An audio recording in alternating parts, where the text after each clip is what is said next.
Magandang araw mga kaibigan. Bigyan natin ng reaction opinion itong post Cristel Pereer Oliveros. Isinare lang niya ang post ng News 5. Title: Pinakamakapangyarihang Yusek sa DPWH? Ganyan inilarawan ni Baguio City Mayor Benjamin Magalong si dating DPWH Yusek Catalina Cabral. Sinabi yan ni Magalong sa panayam sa kanya sa programang The Big Story sa One News. Ito raw ang naging observation niya noong bahagi pa siya ng Independent Commission for Infrastructure. Dagdag pa ni Magalong, hindi rin umano nagpahayag si Cabral ng intensyon na maging state witness nang siya ay ma-interview ng ICI. Okay. So, ito yung statement, exact statement ni Mayor Magalong. Why is it you're perceived as the most powerful Yusek in DPWH that you are even capable of countermanding the order of your boss? Kayang-kaya niyang kontrahin o baliwalahin ang utos ng kanyang boss. Sino ang boss niya? DPWH Secretary Bunuan, dahil more than 3 years siyang nag-serve kay Bunuan, kay Secretary Vince Dizon, mga ilang linggo lang eh. Then after that, nag-resign na siya. So, grabe ano? Bakit, paano siya nakakuha ng ganyang kapangyarihan na kayang-kaya niyang kontrahin o baliwalain ang utos ng DPWH Secretary? Grabe ano? Ito, opinion ko lang ito. Kasi nga, over the years, na-develop na yung sistema ng corruption sa DPWH. Itong si Yusek Cabral, si Rose from the ranks. 40 years ba na nag-serve? Basta matagal. At yung napag-aralan niya, yung educational credentials niya, grabe. 3 doctorate degree, 3 master's degree, tapos na master niya ang artificial intelligence, information management system. Kaya nakadevelop siya ng ganong, anong tawag doon?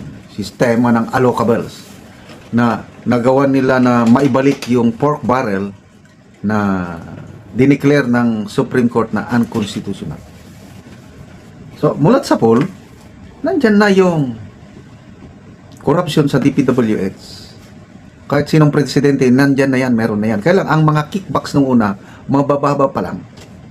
Naniniwala ako doon sa pahayag ni Curly Discaya. Panahon ng Aquino administration, nandun na yung kickback, 10%. Maybe before Aquino, Gloria, Ramos, meron na rin.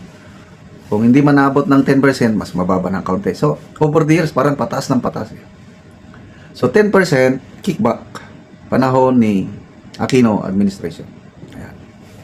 And to me, naging maayos ang infrastructure projects panahon ng Aquino. Kasi kitang-kita ko, nasa active service pa ako noon. Palagi kaming umiikot sa buong Pilipinas, nagbibisita ng mga military units. Nadadaanan namin ang mga kalsada, kaliwat kanan ginagawa. Magandang pagkagawa. So, di ba aling may kickback? Basta huwag lang malaki. Then, Duterte administration.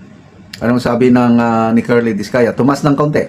12 to 15%. Kaya lang, in my observation, maganda pa rin ang quality ng mga infrastructure projects. Mga flood control. Maraming flood control projects. Wala namang sumabog na problema sa flood control. Ako mismo, sa farm namin sa Bulubunduking Party ng Bukidnon, nagawan kami ng napakagandang kalsada. Tulay. So, ang problema, itong administrasyong ito, dahil lumubo, anong sabi ni Curly Discaya?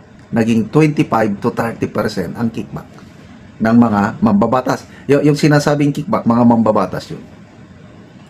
At ito, si Yusek Cabral ang nakadevelop sa sistema na yung allocables, siya lang nakakapagpaliwanag dyan. At ang mga pinakamataas pork barrel kings sa allocables, si Sandro Marcos at saka si Martin Romualdez according sa report ng PCIG. Kaya makapangyarihan siya kasi ang connection niya doon na sa mga lawmakers. Ang mga lawmakers ang nagdidetermine sino ang magiging mga top officials ng DPWH. Yun ang pahayag ni Mayor Magalong. Kaya makapangyarihan siya. Tapos ang DPWH secretary noon, Bunuan, nasasangkot din. Di ba ka, alam mo na, ay nako, ang nakakalungkot. Akala natin, gaganda ang takbo ng panggobyerno natin nung binoto natin ang isang Marcos Jr. Ayun pala, nabudol tayo. Budol, grabe yung pagkabudol natin. Yung pangako niya, may makukulong bago magpasko. Nasaan na yung nakulong? Meron naman. Hindi naman na zero. Kaya lang, si Sara Diskaya lang. Nasaan yung mga big fish? Si Diskaya, ano lang yun?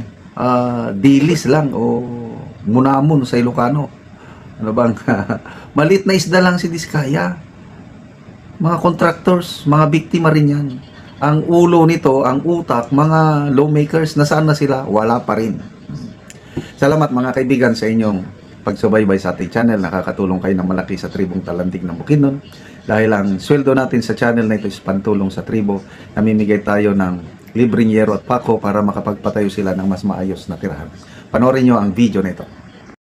So, mo ni si nanay mataga no gyero. Hindi ko. So, ang balay. Nanay. Hino. Dako ko gid salamat sa tagaan ko. So, tanaw na mo ang tagaan si nanay o gyero.